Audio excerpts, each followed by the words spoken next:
Assalamualaikum warahmatullahi wabarakatuh. Saya Suci Gustami, semester 7 Prodi Pendidikan Matematika dari Universitas Pasir Pengarayan. Di sini saya akan menjelaskan sedikit mengenai sejarah matematika menurut ahli, yaitu Al-Khawarizmi. Muhammad bin Musa Al-Khawarizmi, biasa disebut Al-Khawarizmi, adalah seorang ahli matematika, astronomi, astrologi, dan geografi yang berasal dari Persia. Beliau lahir sekitar tahun 780 di Khawarizm, sekarang Khiva, Uzbekistan, dan wafat sekitar tahun 850 di Baghdad, Irak. Selama hidupnya, Al-Khawarizmi bekerja sebagai dosen di Sekolah Kehormatan di Baghdad yang didirikan oleh Khalifah Bani Abbasiyah Al-Ma'mun, tempat ia belajar ilmu alam dan matematika, termasuk mempelajari terjemahan manuskrip Sanskerta dan Yunani. Kontribusi Al-Khawarizmi tidak hanya terdampak pada matematika saja, tetapi juga dalam kebahasaan. Misalnya, kata algoritma diambil dari kata algorismi, latinan dari nama Al-Khawarizmi. Nama Al-Khawarizmi juga diserap dalam bahasa Spanyol, guarismo, dan dalam bahasa Portugis, algoritmo yang berarti digit. Di Inggris menggunakan istilah algoritma. Sedangkan di Spanyol guarismo dan algorismo di Portugal. Yang kedua ada kata aljabar yang berasal dari kata aljabr. Satu dari dua operasi dalam matematika untuk menyelesaikan notasi kuadrat yang tercantum dalam buku beliau yang berjudul Alkitab Al-Mukhtasar fi Hisab Al-Jabr wa Al-Muqabalah, atau buku rangkuman untuk kalkulasi dengan melengkapkan dan menyeimbangkan, yang ditulis pada tahun 820 Masehi.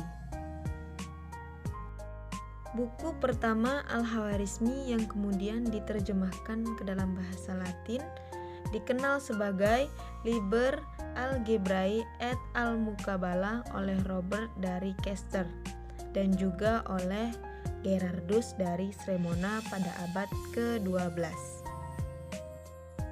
Karena pengaruhnya yang besar di bidang aljabar, Al-Khawarizmi dijuluki sebagai Bapak Aljabar.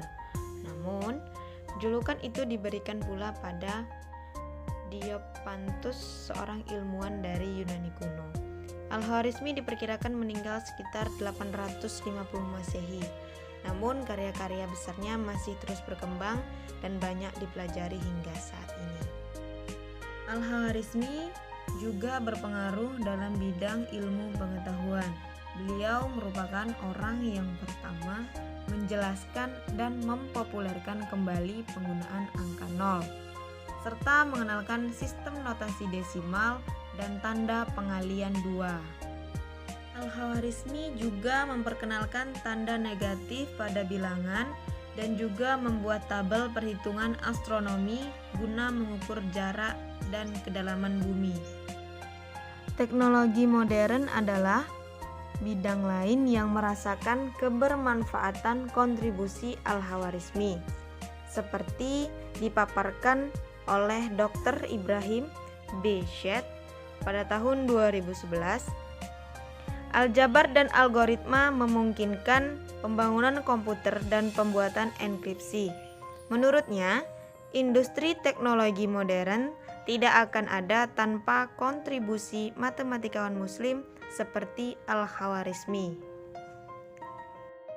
Berikut ada dua tauladan yang bisa diambil dari seorang Al-Khawarizmi, antara lain, yang pertama, memiliki rasa ingin tahu yang tinggi tentang ilmu pengetahuan, sehingga bisa menemukan karya-karya yang dikenal dan bermanfaat bagi orang lain. Yang kedua, masalah yang rumit bisa diselesaikan asalkan kita mau berusaha dengan sungguh-sungguh.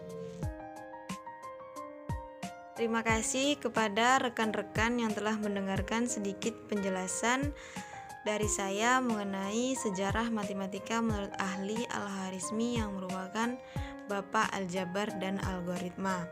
Kurang dan lebih saya mohon maaf karena karena saya masih dalam proses belajar.